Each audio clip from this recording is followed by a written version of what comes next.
Hello, I'm Jordan Maxwell. The video you're about to watch is composed of 3 separate half-an-hour interviews that were conducted not too long ago. The lady that will be interviewing me is Rita Dyson. The man is Ralph Walker. The response to these 3 half-hour interviews when they first aired was so favorable that we felt that we wanted to put them together into one program, and we hope that you will enjoy them.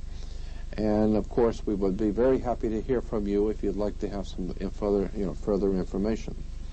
I want to thank you for your time.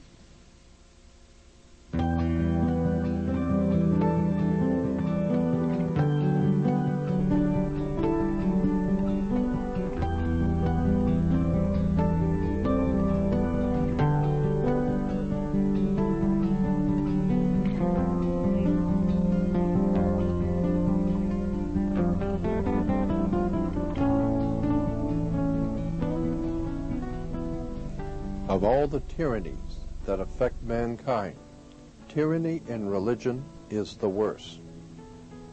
Every other species of tyranny is limited to the world we live in. But religion attempts to strive beyond the grave and seeks to pursue us into eternity. Thomas Paine. Jordan, you've got to tell me about yourself. Well, Rita, first of all, let me thank you for inviting me back, and I enjoy being here with you. As I told you before and privately, the way I involve myself in this is it comes by me naturally, because when I was growing up as a little kid, my mother had an uncle who worked in the Vatican, Secretary of State's office. And about every 3 or 4 years, he'd come back to the country to visit the family. And as a little kid, I would sit and listen to this brilliant gentleman talking about international intrigue, politics at the highest levels. And he was quite knowledgeable working in the Vatican Secretary of State's office. And the things he would talk about, the secret societies, the money that was made throughout the world internationally, the politics, and generally the entire world scheme of things, how politics and religion work together behind the scenes. So I grew up hearing this kind of conversation, and my grandfather was a senator, my great-grandfather was a congressman. I have 2 living uncles today who are federal judges. So I grew up around hearing this type of conversation in the family about intrigue and politics and the behind-the-scenes stuff going on in world religion. At the ripe old age of 17, I decided that I wanted to find out if there was a bottom to this issue. And I began my research and study into theology and all of the arcane or occult theologies of the world. I was fascinated by some of the most powerful movements in the world. And I have come to the conclusion that there has never been on this earth a political movement that wasn't a little religious. And there's never been a religious movement in the history of the world that wasn't a little political. But the problem you run into with theology, and when you get into religion and theology, is that there are 2 kinds of facts that we have in theology. The kind you look up and the kind you make up. And so much of what we have been told and left to believe is true in theology and religion, especially in the Western world, is nothing more, in my opinion, than political propaganda. And I think this can be proven. But over and above the political aspect of Western religion, I am also fascinated, as this book brings out, it's just a general anthology on religion, just generally things which most people don't know about theology and religion that the church would rather you not know. For instance, I get into in particular the connection between astrotheology, which is the world's oldest religion. You can go back to 5,000 to 7,000 years before Christ, and the worship of the heavens what dominated the ancient world.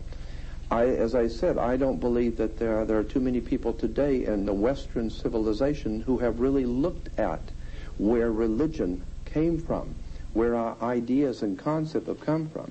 Now, we don't mind, we are all aware of how other people can be wrong in what they believe. Because other people, we have a theology, and other people have a mythology. Other people are wrong because they don't share your concepts and your belief, and that's because they don't understand. They're wrong, but they don't understand. I am saying that we can all be wrong. There's not one human creature on the earth that is so well informed that they cannot possibly be wrong on something. All I'm asking my audience to do is to look at the facts of where Western religion has come from and look at behind the scenes the connections between government and religion. Let me give you an example. Okay, but even... All right. Well, let me give you a quick example of just the point I made between tying government in with religion. When you go into most churches today, you will see the altar is 3 tiers high. It's 3 degrees high. It has, in most churches, they will have a fence with the gate, and only the priest can go through the gate or through the fence up until the altar. When the priest, the clergy, comes out, he's dressed in a long robe. Everyone stands out of respect. It's the same thing in any courtroom. You have the people of the congregation out here. You have the fence with the gate, and only the attorneys can go through and speak for you.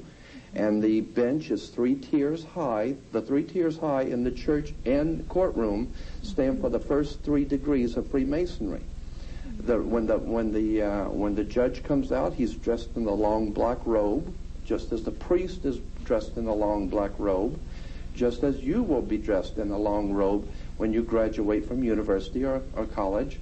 The connections are continual. The judge can sit and look down on you, for he represents the law, spelled L-A-W. You need to look at where the word law comes from. And then, of course, the priest can look down on the audience and the people in the church. He represents God, which is the law. So you're saying that people should start looking at things with a different eye. Yes. Than what they, in other words, people just take it for granted. This has always been, and this is the way it is. Absolutely. But there is an origin for every one of these things. Gerald Massey, one of the greatest Egyptologists that ever lived, wrote that they will find it difficult, those who have accepted the authority as truth, rather than the truth as authority. And so I'm saying that that's what's happened to us as a civilization in the West. I'm not interested that much in the East tonight. I'm more interested in our Western way of life and the religion, the philosophies that guide our lives, the mere fact that in this country, in America, when you run afoul of the law, they say you have broke the law, just as Moses broke the law. And of course the sheriff has a 6-pointed badge as the Star of David, or the 6-pointed hexagram. All of our judicial proceedings in court are based on the old common law of England, or Britannia. And incidentally, Britain is Britain, or British. And Brit in Hebrew is a contract or a covenant. And the word ish means man or men. Therefore, the word British is the covenant men, or men of the covenant. Okay. It's a fascinating story when we understand that our government is based on religion, and we didn't even know it. And I'm saying, wake up, do your homework. Okay. You have such a vast amount of information that I have to try and hold you back a minute, because I want to get into more things. Okay. I want to say some things here. Okay. For one thing, first, let me say this. How would you classify yourself? I mean, are you religious, or are you spiritual? Are you what somebody would say agnostic? I mean, what are you? I'm a common man, an ordinary man, in the pursuit of an extraordinary subject. I consider myself to be one who appreciates and will fight for truth.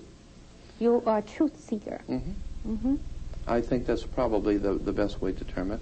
I am an extremely spiritual person in that I hold very, very high spiritual morals, ethics. I believe in a very powerful spiritual force that dominates and overshadows the world. Christians call it God.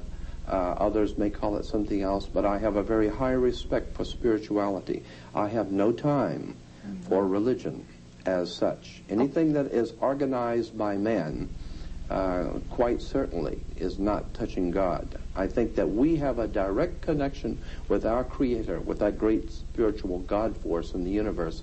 We don't need another man to intervene for us. Okay, so then would you say that, let's say somebody might say, well, how dare you question the Bible? I mean, how dare you write a book like this? You must be a demon or something. Mm-hmm. How would you answer that? I would say the same thing has been said of Solomon Rushdie. How dare you question the Quran?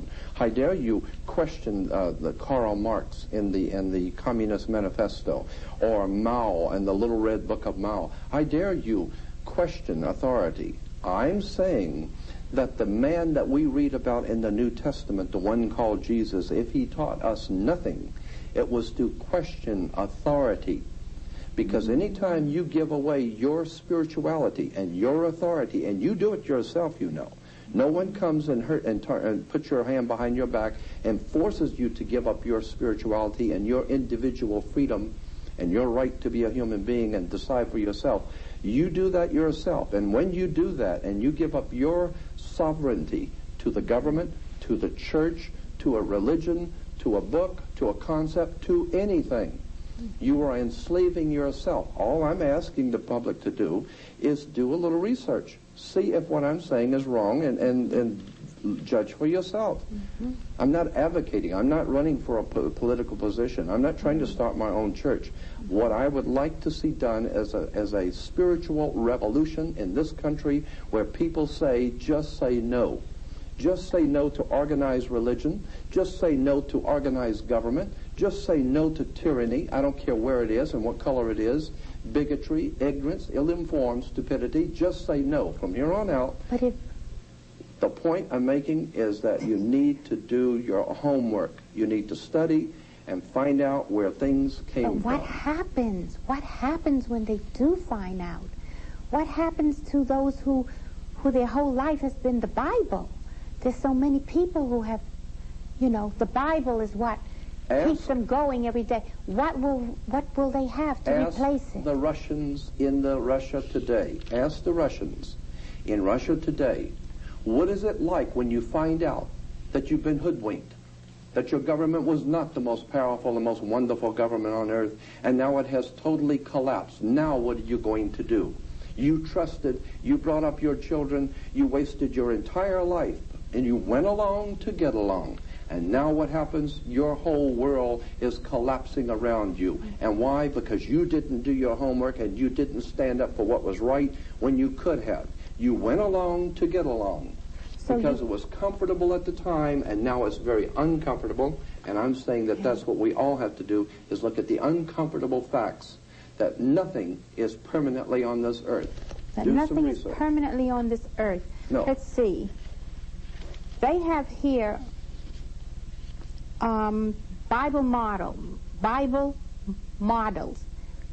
morality. They have here, who was Jehovah? And this is Thomas Jefferson who wrote this. Who was Jehovah? A being of terrific character, cruel, vindictive, capricious, and unjust. Then also, who was Abraham? An insane, barbarian patriarch who married his sister, denied his wife. Who was Jacob? Another patriarch who won God's love by deceiving his father, cheating his uncle, robbing his brother. This is Bible morality. Now understand, I didn't write that. Other authors are in the book. Okay. But the point I wish to make, one does not need to even read the book. Okay. One can all just read the Bible and read and put flesh on the things which happen in the Bible. This is in the Bible. Of course it is. This is in the Bible. Are you aware that there were 15? Now let me ask you something. Are you aware that there were 15 other major religions? This is history now. Okay. Not conjecture, history. There were 15 major theological religious movements in the world before Christianity that taught exactly the same identical story of a Messiah who came to the earth, who was born in a manger, who died on a cross, who had 12 apostles, who died with a crown of thorns. Are you aware that there were 15 major religions that had the same identical teachings of Christianity? Most people aren't. And I'm very suspect of a 16th religion, which is copied off of 15 previous religions, and I am told that this one is the truth. I become very suspect. That's the way I am as a teacher and as a researcher and a writer. I become rather suspect, and I tell you something else I'm very suspect, and that is the connection between government and politics today in America. I think both should be investigated, and that's what this book attempts to do. Look behind the scenes of both our authorities in the world, religion, politics, and money. So when that happens, people will actually have almost a renaissance of themselves. Let us hope so. And a whole new type of person can come about. I think you will agree that that's what we need. Our country is in trouble. Our families are in trouble. Our whole human race is in trouble. And basically we can boil it down to three problems we all share on this earth in common: religion, politics, and money. And I'm telling you, the three are not separate, they are all one, because in the ancient world, the king always represented not only temporal power, but also heavenly power. He was the connection between the people and God. That is why today we have you cannot get married in this country today in America. We are told that there is a division between church and state. No such division exists. If you want to start a church, you must get a 501c3 permit from the government. You must get permits. You must pay the fees. You must do all of these legal things, the red tape of government, before you can set up a church. Now, once you've set up the church with all the government's permission and permits, you cannot get married in this country unless you have a marriage license first. Then you can go to the minister and be married. And if your marriage doesn't work out, you don't go to God. You go to a judge in the courtroom. I'm telling you, there's something going on here between religion and politics, and it's money, it's power. And until such time as we're willing to look at what's been going on in this country for over 200 years and be open-minded, because your brain, your mind is like a parachute. It don't work if it's not open. I'm telling you, we can be exploited if we're not willing to open our minds, open our hearts, and say, let's look at the facts. Because the fact is, all over the world, people are being led by religious leaders. Ayatollah Khomeini and Saddam Hussein are just two of many people. And in this country, we put things on the back of our car, support our troops in the Middle East. You don't even know what they were doing in the Middle East. Do you think that has something to do? And politics. Okay, religion and politics. Do you think that has something to do with this, what we call this New World Order, this global unification? That you can bet on. You do? I think that I can make a very good case of that in a court of law if given an opportunity. If you look at the symbols on the back of the $1 bill, the pyramid on the back of the $1 bill, above the pyramid on the back of a $1 bill, look at it.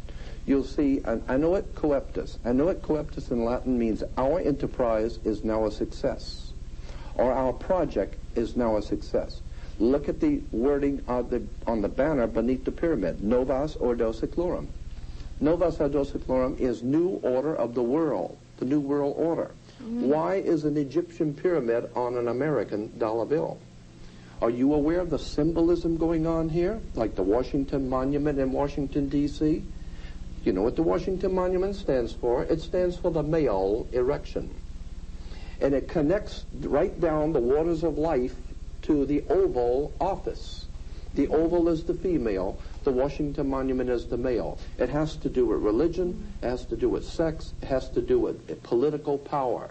And we take these instruments and we take these symbols and we think they're so marvelous. Do your homework and you'll find out that so much of what we consider to be holy and righteous is in fact nothing more than sex, religion, and money. And most people pretty well know that. But no one has actually bothered to confront the establishment. I hope to do that. I want to confront the establishment for the one reason I think that the truth is an idea whose time has come. I think we've all been manipulated and exploited, and it's time we look at the real truth. Yes, well, I think that a lot of people are somewhat walking around in a daze. Oh, so many things are happening. They don't know where to turn. Absolutely. And I think that many of them, they don't really feel very happy with what they're receiving in church when they do go to church. You know, they feel something is wrong. It's because something is wrong. It's not true. The things which we have been told are not true. You can prove this in any good library. All one has to do is do something you've never done before. Go to a library and spend all day reading theology, and you will find the world has known for thousands of years that these stories are nothing more than stories. Now, as a matter of fact, Rita, the Bible is called the greatest story ever told. The greatest story, not the greatest collection of facts, not the most paramount document on earth, the greatest story ever told. It's a story. One must know how to read the symbols and the emblems and the terms. And that is why the symbols in the Bible symbols too? are in the Bible everywhere. I mean, did you know, for instance, that the book of Revelation was not written by Christians? The book of Revelation was around for at least 500 years before Christianity ever came into existence. The book of Revelation was already in circulation. No John ever wrote the book of Revelation. His name was Ion, I-O-N, from the Ionian Sea. And when in Latin, when you change I's to J, it becomes J-O-N. But in the English, it becomes J-O-H-N. So today we're told that John wrote the book of Revelation. No such John ever wrote the book of Revelation. It was written 500 years before Christ was ever born. Oh, this is just, you know, it's earth-shaking. Wait till the real truth comes out about religion and politics in America, and you're going to see the earth shake. Are you ready for the tomatoes? Are you ready to duck? I've already gotten it many times. Okay. Now, in the book your church doesn't want you to read, you have an article, Astrotheology. Yes. Right? And I co-edited the book with Tim Leadham. He was our editor. Tim Leadham is the editor of the book, and I helped him co-edit it. But I also did a chapter on astrotheology. Astrotheology, and I wanted to say also Steve Allen. Yeah, also wrote. Steve Allen is a very brilliant too. writer, and he is a part of our book. Now, you have now we opened up the show with Thomas Paine, discussion by him, but you must like Thomas Paine because you also have him on here. Absolutely incredible man. Okay, he wrote, the Christian religion is a parody on the worship of the sun, in which they put a man whom they call Christ in the place of the sun and pay him the same adoration which was originally paid to the sun. Why did you select Thomas Paine, and tell me more about this astrotheology? Well, because that is a classic comment about astrotheology. Astrotheology is the basis for all religion in the world, period. What does astro mean? Theology. Theology is the worship of a religion, theology, and astro is the heavens, the worship of the heavens. From as far back in history as we can go, man has always worshipped the heavens. That's why we're even told in Western civilization that when you die, you'll go to heaven. And that, of course, the interesting point that Thomas Paine was making is the same one that I continue to make. That the whole concept of the sun, S-O-N, God's Son, goes directly back to the old concept of God's Son, S-U-N, being the risen Savior, because the Son is the risen Savior. It does rise. And, of course, God's Son, S-U-N, the Egyptians said had an evil brother. He was the Prince of Darkness. And he came out at night to rule the world. When God's Son died and went away, the world was in the hands of the Prince of Darkness. And his name was Set. And he came out at sunset. Okay? Today, even the Egyptians said that newborn son that came up every morning, his name was Horus. And they would come out in the temples of Karnak and the temple at Thebes and Heliopolis, Egypt, And when the sun would come up in the morning, as they still do in the Islamic faith, they would meet in the morning to greet the coming of the new sun. We do it in Easter. We have Easter sunrise services. Yes. Horizon. Horus Horizon. That's where we get the word horizon. I'm saying that there are 15 major religions in the world before Christianity that have taught the same thing. It is a very ancient, old story. That's why the Bible's called the greatest story ever told. So now, and I'm not saying there's not good spirituality in the Bible. I am saying that it has been twisted and used by political powers for a political agenda to keep us ignorant, ill-informed, and unread, depending on the Lord to come back to help us, when in fact there is no Lord coming back to help us. Education, knowledge, and your own personal spirituality and investigation of what the story is really about. Do your homework. That's the only salvation we have left. Well, there's a few questions I wanted to ask you, but okay. What about, there's no Adam and Eve? No, the word Christ? Adam comes from the word Adam. No, that's why the Hebrews do not take part in Christianity. The Jews do not accept Jesus as the Messiah. And many Christians jumping to conclusions say, well, the Jews don't accept Jesus. That's because they hated the Messiah. No such thing is true. The reason why Jews do not accept Christianity is really rather simple. They know the story. And they know it's just a story. It's the Gentiles that don't know this. What we need to do is wake up and find out that this is a story. What is the story telling us?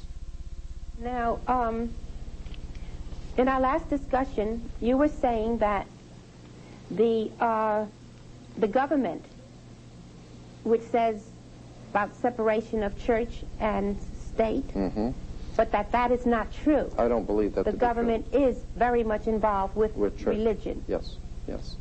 Actually, if you'll go back to the very beginnings of mankind, there's always been this coexistence between government and religion, between church and state. And of course, in all the ancient empires, the king also was the mediator between God and man. So he wasn't just the king of the state, he was also the mediator between his people and God. Up until the time of the French Revolution, that was always the case even in Europe with the papacy. Today, of course, we in America like to believe that we have a division between church and state, but it is my proposition and my idea that no such division exists, that the church as we know it today in Western civilization is in fact nothing more than a tool and a counterpart to government. It is like two hands, government and religion, both helping the one mind to do its work. And so that's what I am intending to do, is to enlighten people as to where government ideas, concepts, and belief systems have come from, and theology and religion, and where those ideas have come from, and show the connections behind the scenes of how we, because we're unread in the field, are being manipulated and exploited by government and religion. And I think it's an idea whose time has come. And you asked me before what kind of a reception I get. I get a very powerful, positive response. When I was in New York, on ABC New York, with Bob Grant, I was supposed to do a half-hour interview. I ended up doing a 2-hour interview. The response was overwhelmingly positive.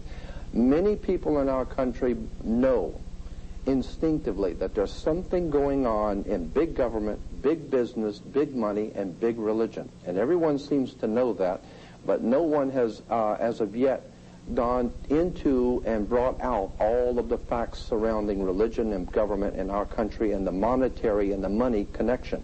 Okay, that's what I'm trying to do. Yes. Now, wouldn't you say that that allows? In other words, if people begin to see what you're saying, and I mean, our government, it's the guidelines, it's based upon, the moral guidelines is based upon religion, right? Absolutely. Now, if you take away the religion, what will happen to the moral guidelines? Well, I'm you not won't have trying. any. You see, now, I'm making the distinction here. I'm not talking about spirituality. I am a very highly spiritual person. I believe in a divine overshadowing in the universe. I You do believe in the absolutely divine. in a divine God or creator. I totally am convinced that there is a divine essence to us, and so I have no problem with spirituality. What makes you convinced? Well, I'm talking about organized religion. No, but what makes you convinced about that we do have a divine spirituality? Oh, I think that there are far too many things that happen to all human beings that we know that there's more to life than just us. Okay. I think that we've all had too many experiences. Every one of us have had experiences, some even more so than others. Right. But to prove that there is some sort of a spiritual dynamics to our life. I myself have had many experiences in a spiritual way to convince me that I am not here on this earth by myself, that there are spirits here. I believe in a God or a creator. I have no problem, as I said, with spirituality. I have a very big problem with government, money, and religion. Yes, That's somewhat contaminates the beauty of the divine essence. Absolutely. That is there. No doubt about it. And we have the best politicians and religious leaders that money can buy. And I'm tired of that. So Okay, that's can what I just I'm ask you trying to something kind of thrown off a little bit? Do you believe in reincarnation? And what does the Bible say about that? And Well, I believe that I think that you can make a good case for this, that in the Bible, in the Old Testament and the New, I believe that there was much in the Old and New Testament to support reincarnation, but was dropped out and taken out during the Middle Ages, because we know that happened. We know many scriptures were deleted, and some things were put in that were not in the original. Mm-hmm. So I think that the scriptures dealing both in the Old and New Testament with reincarnation were taken out purposely, because the church felt that that would be harmful to the people to think that they come back and they come back again. Because if you keep coming back before God in other lifetimes, then why do you need to contribute to the church today? Why do you absolutely? Why do you even need to go to church today or to even hear the priest if you're going to come back the next time and do it over again anyway? So I think the church said no, none of this. We have to take that out and let everyone believe that they only have one time through, and that's it. So you have to be in subjection to religion. Oh, so that right there shows the government being involved with the. Well, I mean, even in European history, our history of Europe is filled with the papacy and the Pope of Rome being involved with the kings and the princes of Europe, and of course that's referred to as the old order of the world, the old world order. And of course in America we have our religio-political foundations, and we call ourselves a new world order. And that's on the dollar bill, the back of the dollar bill. So there's a lot of connections behind the scenes between major religion, big money, and government. And that's what the book is about. The book your church does not want you to read. It's just a general anthology on all of the things that are in religion that the churches don't want you to know about. Now, as we explore this, what happens to people as they become more enlightened? What else will, I mean, I can't think of people not ever having a church in their life. Church seems to mean so much, give so much more. I mean, how would the church be completely changed? Would we ever have a church again? Well, I mean, did they have churches in Adam and Eve's day? I mean, when creation first began and the ancient peoples of the ancient world, did they have churches? You see, I'm saying that there's a very big difference between religion, which requires a church and the clergy and money and organization, as opposed to spirituality within your individual self, spiritually between you and your divine creator. I don't believe that there is necessity for a church, synagogue, or whatever. I think that the spirituality is between you and your creator. So I don't see a need for the church. Yes, I think I kind of pick up what you're saying, is that you want to bring back the essence and the innocence of people. Yes. And not Absolutely. have it all of this accoutrements of entertainment, like entertainment tonight. Entertainment. Right. Right. And so I see nothing spiritual in the church television and church radio. I see nothing more than the Madison Avenue promotion of religion that always and in every way supports government. That would be a major metamorphosis for people. Yes. If that was to ever happen. I think that's going to happen. I think that we are being forced by events in the world to wake up and begin to question our foundations and our belief systems. We expect the Arabs to do so. We expect the Hindus to examine their foundations and see that they need to examine what they believe. And it's very good for everyone else in the world to examine what they believe. So why isn't it good for us to do the same? So now that Freemasonry, is that where symbolism started coming about? I mean, let me explain why I got into symbolism. As you said in the beginning of the program, my mother had an uncle who worked in the Vatican Secretary of State's office. And every few years he would come back to this country and he would sit and talk for days about all the intrigue going on behind the scenes of religion and politics. And it was a very interesting conversation because, and I was just a small child growing up, but I would hear him. And I would hear this kind of conversation where he would deal with symbols and emblems and secret societies and fraternal orders and the wars and revolutions. Do you have that to show us? Any symbols? Well, we don't have that with us tonight, but we do have a few slides that we'll get into in a few minutes dealing with the foundations of Western religion. But in relation to the symbols, all of these emblems and symbols mean something to us, you know, and so many people are unaware. I mean, the Bible has Jesus saying, many will look with their eyes but not see. And that is certainly true. People look at symbols all day long and have no idea in the world what they mean.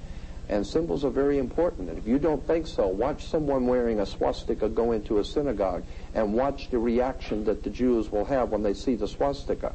Because symbols mean something. They have very powerful I've force. often wondered about the swastika. Isn't it like a cross? Well, it's the Hindu originally. The swastika from Germany was a Hindu symbol. And of course, then it generated down into, finally, the Nazis picked it up, like many other nations, and other people picked it up, too. The American Indians had, and the Buddhists have the swastika. Are we going to go to the slides? I think yes, if you'd like, we can go to the slides. I was just I'm just going to make mention about the foundations of Western religion. Or maybe we can do that on part, the next show. We can. Well, let's go on with this since we've already introduced the idea of Western religion.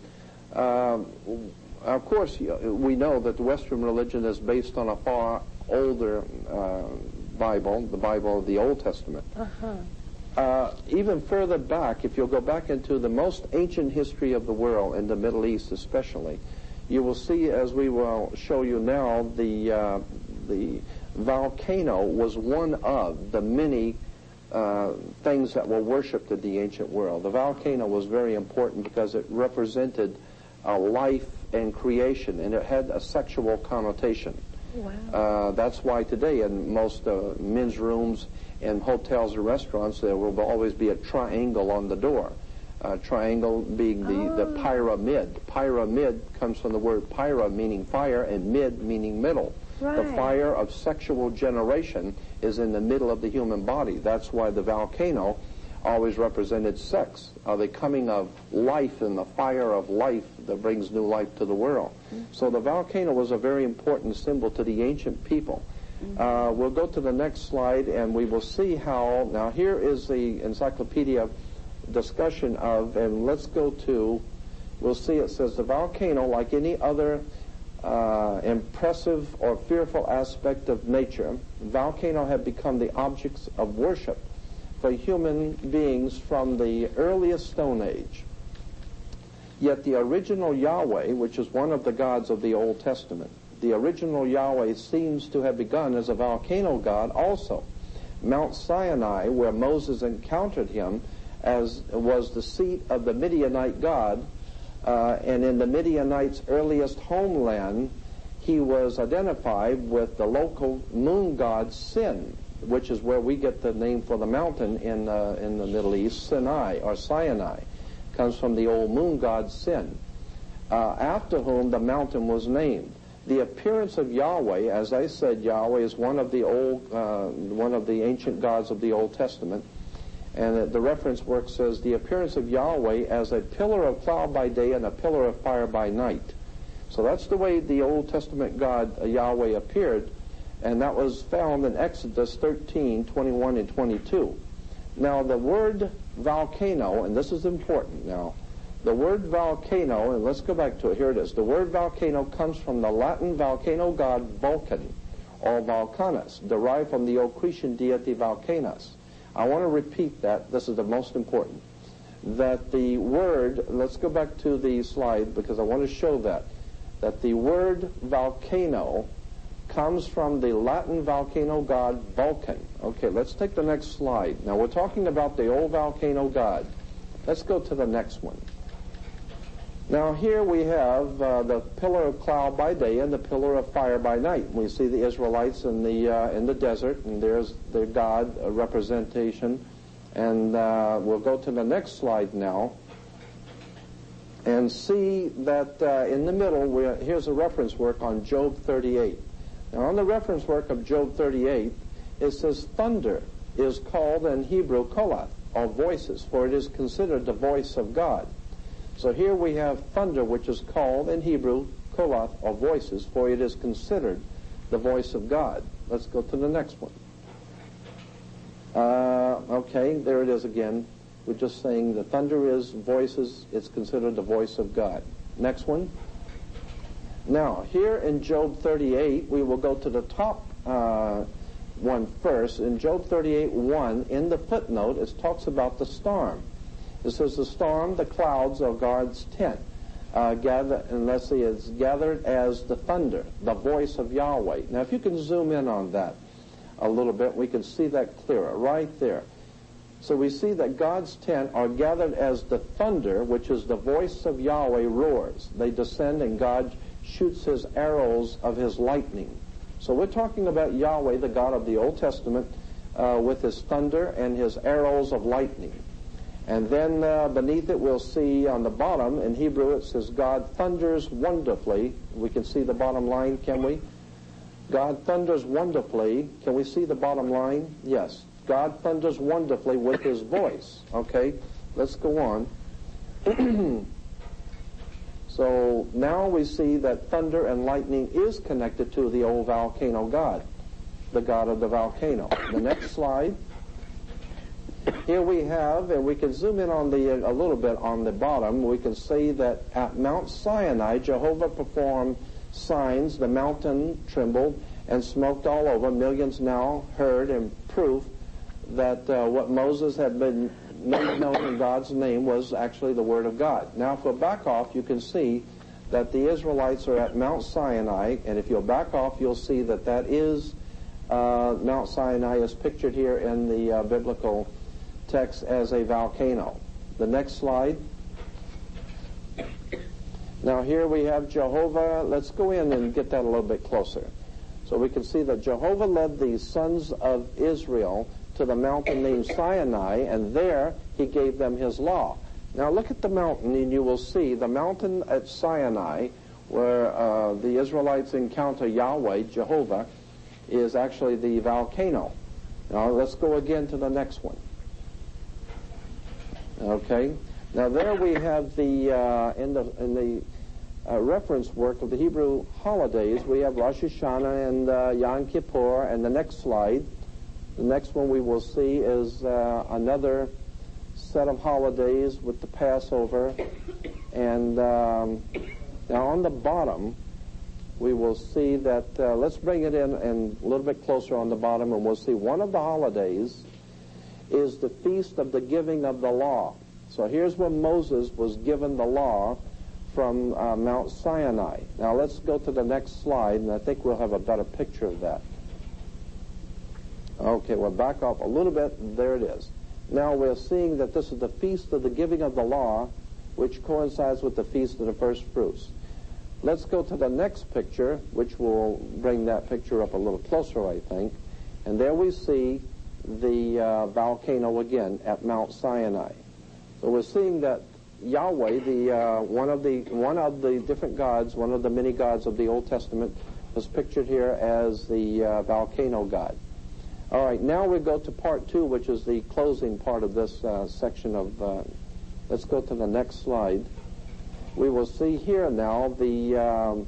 Let's see. Okay, now you'll see here on the Torah and you'll see the benediction symbol. Now let's go on. Let's go to the next one.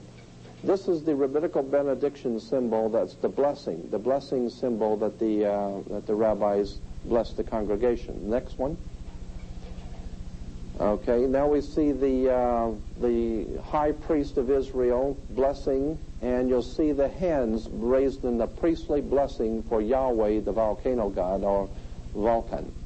Okay, we'll go to the next picture there again in the synagogue in Los Angeles. Let's go to the next picture. I think we got a better one, and you will see. There we go. We have the prophet giving the benediction symbol. One more now. Let's go to the next one. All right, there is the, move in on that if we can a little bit, and you'll see the hands a bit. The Pentateuch scroll crown with hands raised in the priestly blessing. So we see this is a priestly blessing in the Hebrew. All right, and that we'll go on one more. Let's go to the next one. Here is the rabbi giving the priestly blessing for Yahweh at the synagogue. And one more, which is the last picture, will be explaining why Mr. Spock gives the priestly blessing. The next picture, the priestly blessing, and that's why Mr. Spock is called a Vulcan. That was the whole idea of the Vulcan, comes from Vulcanus, or the old Cretan deity, which was later to be found in the Old Testament under the name of Yahweh. And that ends the slide presentation. So the point I'm making is that when we find the foundations for our religious movements in America and in Europe, and then we find that from those foundations of the religious movements, we have our political movements. And so therefore, what we need to do is understand that our religions and our politics are both one and the same. And if we're under the law and have to be a nation under law, the law is, of course, the law from the old Cretan volcano god Vulcanus, the Vulcan. So I'm saying, as I said, there are two kinds of facts in theology. There's the kind you look up and the kind you make up. And all I'm saying is that there's been a lot of theology that has been given to us, but people need to do their homework, because so much that we've been given, which is holy, comes to find out when you do your homework is not that holy. Can I ask you one more thing? Yes. Okay, we know all of the symbols and so forth. What about this thing that and I'm going to ask you something that a viewer may ask. Mm-hmm. What about the Noah and the curse of Canaan? Yes. Well, it was actually the curse of Canaan supposedly explains where the black man comes from, because he was cursed by God. That is a horrible misuse of Scripture. And I think it's too much of a subject to get into now. Suffice it to say that it was purposely used by people who knew better when they were using it, that it was not a curse on the black man, that has to do with Canaan and the Canaanites, and the curse of the Canaanites. Canaanites were not black people. Black people were Africans, not Canaanites. So, we can dispense with that. It was misused Scripture. Is that something that we could have another topic on? Yeah, that would be a very subject? interesting one. When you get into Canaan and Babylon, and how today the Babylonian Empire still rules in our world today. Our symbols and our emblems come directly from Canaan and Babylon. So if there's a curse on Canaan, we're enjoying it right now. Okay, so that's something we can come back and talk about. I'd like to do that, yes. On that.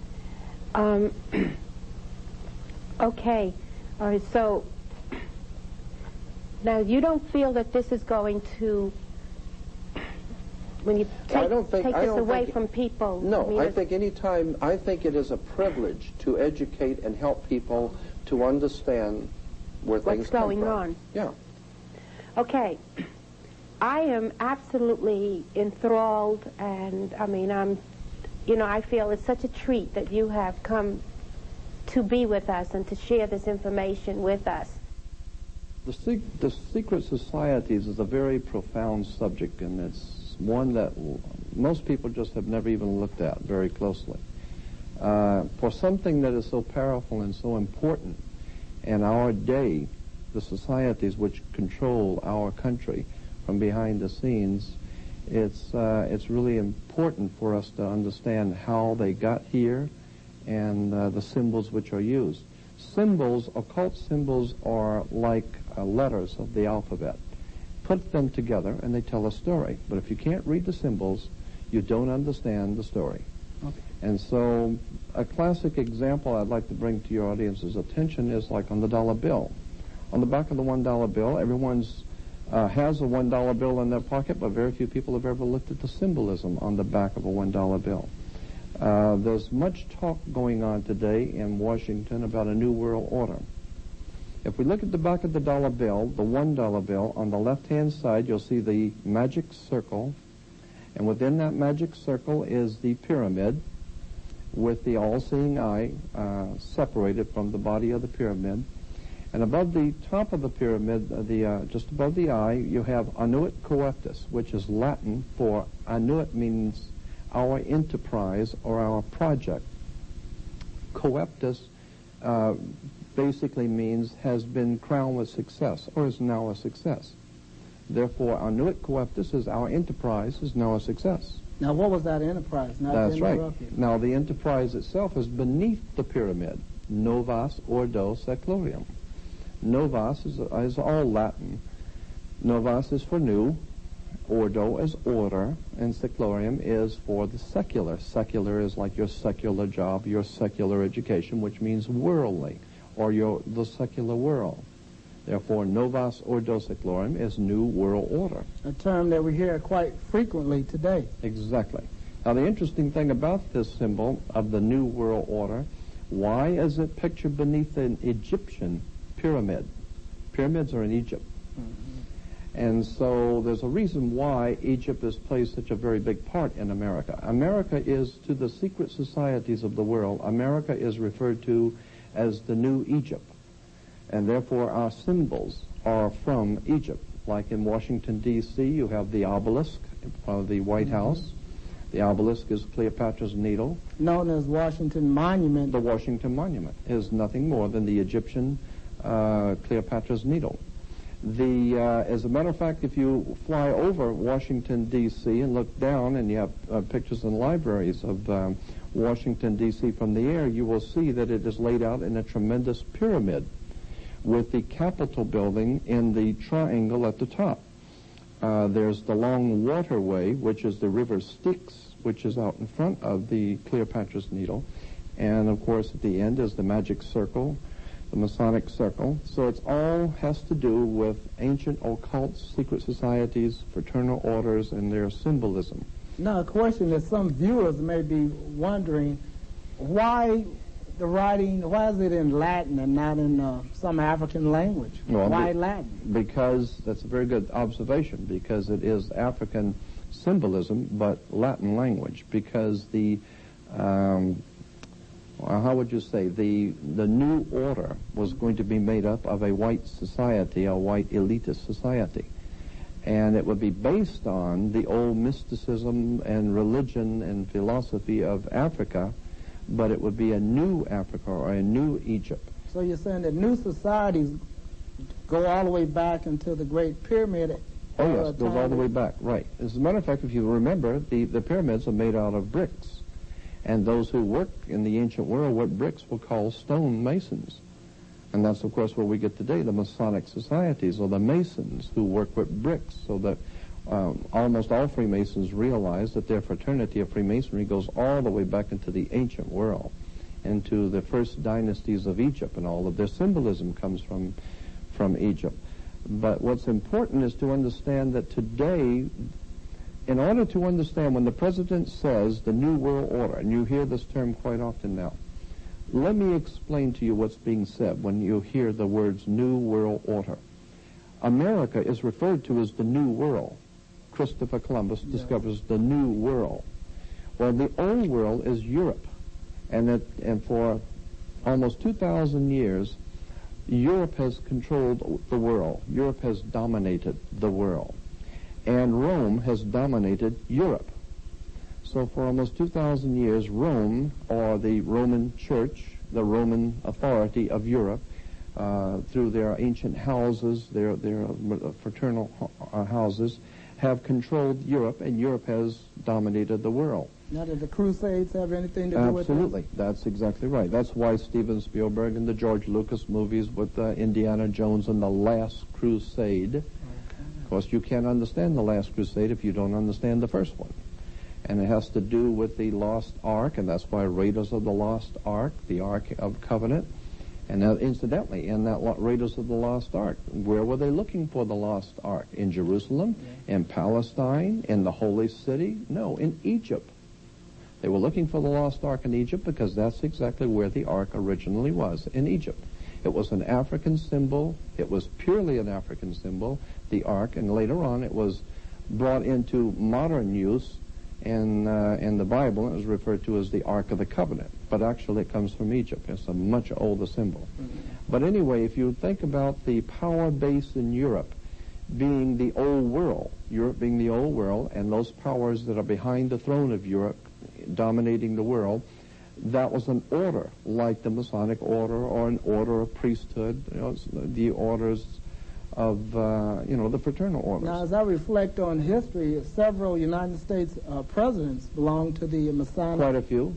As a matter of fact, the founders of the United States, the founders of the country, the signers of the Constitution, were all Freemasons, except for the few that were Rosicrucians, and there were a few others that were of other fraternal orders. In that respect, it's interesting to do a little research in your history books on an order called the Pueri di Sion, the Holy House of Sion, S-I-O-N, not Z-I-O-N, Pueri di Sion. It's a very powerful secret society that's even in existence in the south of France today, and that's why, of course, south of France has always been a very mystical place for occult societies. The Cathars, of course, and the Albigensian Crusades. But let me get back to this point about Rome dominating Europe and Europe dominating the world. Rome, the Roman Church today, was the power of Europe, and that was the old world order, the order of the old world. But with the coming of America, we have a new world order. And therefore it is the elite power base, which is America, the new order. Are you saying that power was passed on to America? That's right. The power was passed on to America. Did they seize it and take it? Well, they actually, in fact, seized it and took it and moved the power base from Europe to America. And therefore, the order that now is directing affairs behind the scenes in America is referred to by people on the inside as the new order, the new world order, because America is, as I said, the new world. And so when we understand what the symbolism on the dollar bill, and it's just an enormous subject, getting into the motion pictures, Hollywood, is incidentally the magic practicing priest of the old Celtics priest, the old Babylonian Celtic priest of Europe, had magic wands, and the magic wands were always made out of holly wood. And that's why, because they would work their magic and with Hollywood. And of course the secret societies are still today working their magic with Hollywood. We use this terminology, secret societies. Are they really secret? Well, you see, not all of them are secret. Many are semi-secret societies. In the 35 years that I've been interested in this subject, I find that there is always going to be many people who have come out of societies for whatever purpose and for whatever reason and begin to divulge some of the materials and some of the things that were going on behind the scenes. Usually we hear about this like 50 to 60 to 100 years later. Someone we finally find out wrote a book or something, and then we look back and then we can see why things happened the way they did. But today our world is totally in the grips of secret societies. The Middle East is dominated by some very powerful secret societies that work fraternal orders. That's the reason why George Bush had the troops in the Middle East. It was to show power to other secret societies, so to speak, who is actually in control of the Middle East. I want to ask this question for a viewer that may be out there wondering, what about the Republican and Democratic Party? Well, George Washington, I didn't write this, I'm just relating it to you. George Washington mentioned in one of his letters, actually 2 letters, to a reverend in 1794, something like that, that that there was a secret society operating in Washington at the time, and he referred to it as the Democratic Societies, which was later to become known as the Democratic Party. And he said that this society of the Democratic Society or Democratic Party was absolutely a very, what was his word, subversive movement within the Republic. And it had as its motive, the dividing of the people from their government. To divide the people from their government so that you would send your elected leaders, your democratically elected leaders to Washington, not realizing that those elected leaders would be members of secret societies and fraternal orders, which would be working in concert with the secret societies in Washington. And you have to understand that Washington, D.C. is a very powerful spot in the world for secret activities. All right, well, I threw on a name like Ross Perot. Yeah, well, Ross Perot, I mean, he's even a newcomer. I go back into Woodrow Wilson's day. Woodrow Wilson's connections with occult orders and the occult symbols on the dollar bill.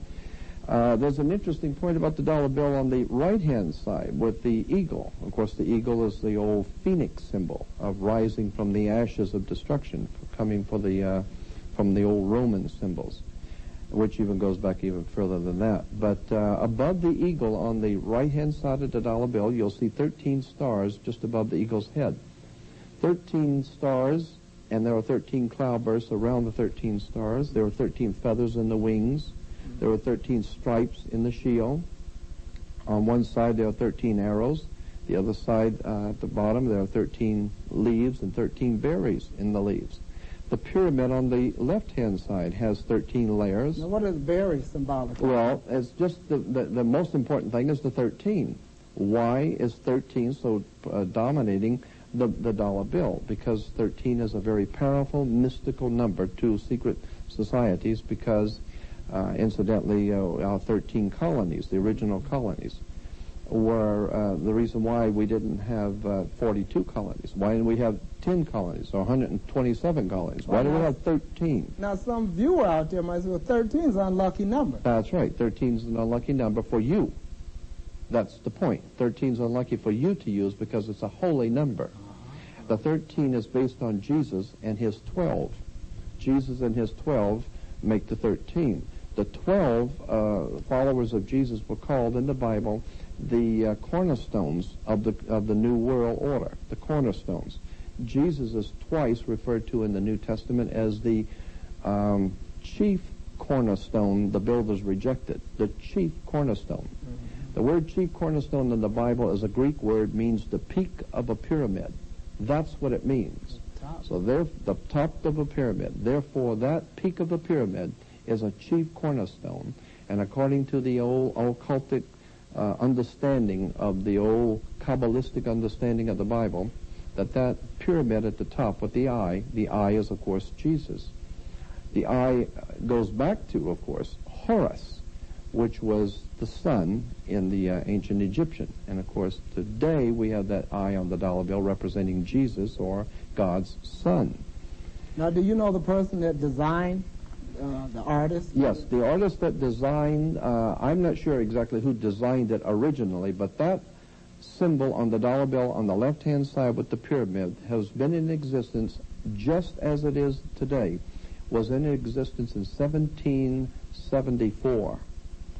In Bavaria, south of Germany, in Bavaria, there was an organization, a secret society, a fraternal order called the Illuminati. They used that exact identical symbol. You can still see it in the European libraries and museums. The question is, how does it end up on an American dollar bill? That's the question. Right. If it was an old German secret society. Well, and that gets into some of the fraternal orders that are behind the throne in America. There's such a vast subject. Which leads me up to a question, not to cut you off, but what is the impact of secret societies on American politics today? It absolutely is the heart, the blood, and the brains behind America today of secret societies. The Republican Party is one hand, the Democratic Party is another, and the brain is the secret societies behind the scenes. Very powerful, intelligent people are at work behind the scenes governing both the Democratic and the Republican Party. Now, go ahead. Well, I was just going to say, so in point of fact, it doesn't matter who is made president. The power is always going to be in the hands of the people behind the scenes. That's why in America we have a right to elect. We love to talk about our right to elect, but we don't have a right to select. That is decided upon by those who are in power. Like today, the Democratic Clinton and the Democratic candidate Clinton is a member of the is a very well-educated man. He is a Rhodes Scholar. Yes. And if you understand what the Rhodes Scholarship comes from Cecil Rhodes of South Africa. And Cecil Rhodes said that he was going to leave his millions and millions of dollars to set up a secret society that would be teaching young white people, young white men, to be able to come into power and handle the power of a very vast new world government in which and so that was the dream of Cecil Rhodes, to be able to create a secret society that could dominate the world from behind the scenes and do it with such expertise that no one should ever even get the knowledge of it. No, it seems like the winds of change. You hear that statement quite frequently when it comes to politics and people uprising to change governments. Does secret society have any impact for the situation that's going on in Europe? Absolutely. Secret societies have to do with everything that's going on in the entire world. You have to know that where there is politics, there is money. Where there's money in politics, there's religion. And there are powerful forces at work right now in Yugoslavia. There are books written 20 years ago talking about how the secret societies in the 90s, the early 90s, were going to break up Yugoslavia. And they had already designed how they were going to do it, who they were going to start the war with, and how they were going to start it. 20 years ago, books were written about Yugoslavia. That's just one example. And if you, in that type of research, you can pretty well tell what's coming down the line. You can already tell the who's going to be doing what if you understand the story. As I said, if you can read the symbols. Now, a question for viewers out there.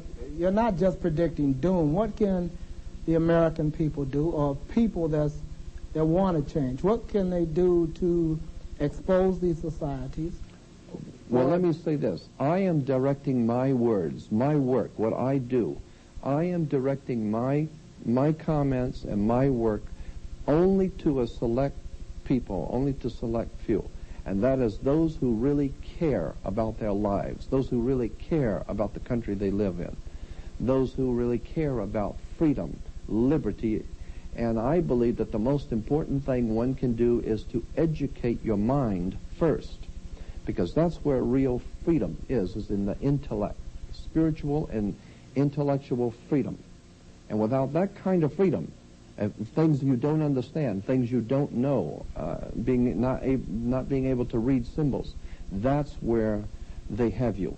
Because you don't understand the game that's being played. We're in a world surrounded with symbols and images. Right. And so one needs to take the time to explore the history of these and see what they really mean. Exactly. Now, a question, you're a very noted lecturer. You will be doing some events sometime? Yes, as a matter of fact, I'm going to be doing some radio programs. I already have. I was in ABC New York. I did a 2-hour show there, and it was very exciting. We just did a program for CBS. I was on CBS special on ancient mysteries of the Bible. I'm doing a program for NBC, probably, hopefully, that's in the works. Right. And also I've just done some radio programs here in Los Angeles. And you're also going to do a book tour, a lecture tour right. to the various independent bookstores throughout Southern California. Right, exactly. That's sometime this month. As a matter of fact, yes. And the Black and Latino Multicultural Bookstore, I'm going to be giving a lecture there also. And that's for the general public? Yes, for the general public, and there's just an enormous amount of material. A lot of people might think that this is the kind of a subject that you'd have to be in government or behind the scenes. You'd be surprised how much material is actually out there if you just know where it is. Well, this is the information age, just dubbed that. That's right.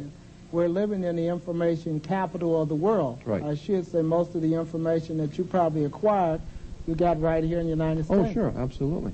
It's interesting, too, that your listeners might be interested to know why our country is ruled from the District of Columbia and why we have Columbia Broadcasting System and Columbia University and the Space Shuttle is Columbia.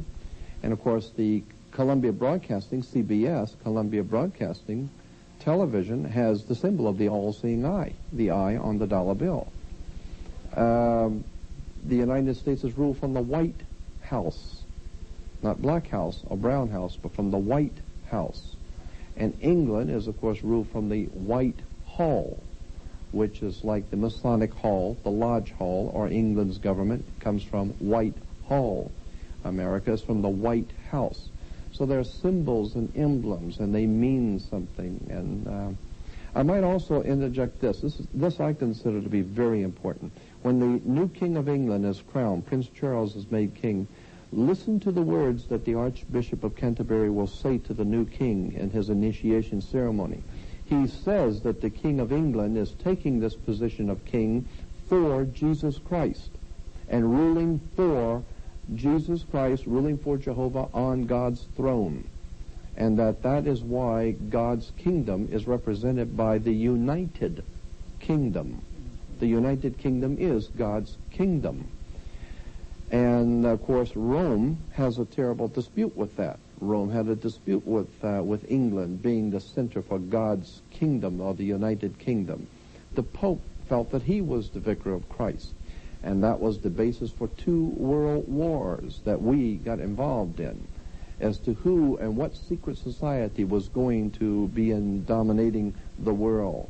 The old world of Rome, or the new world of Anglo-American. As you have seen, world politics is actually based on religion.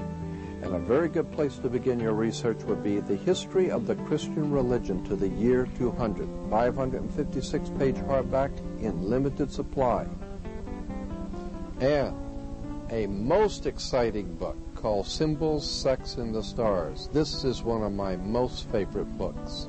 It's 396-page book on all of the hidden occult or hidden symbolism on sex, astrological, astrotheology, the Kabbalistic sciences, all of the ancient and strange things in religion that just most people are not aware of.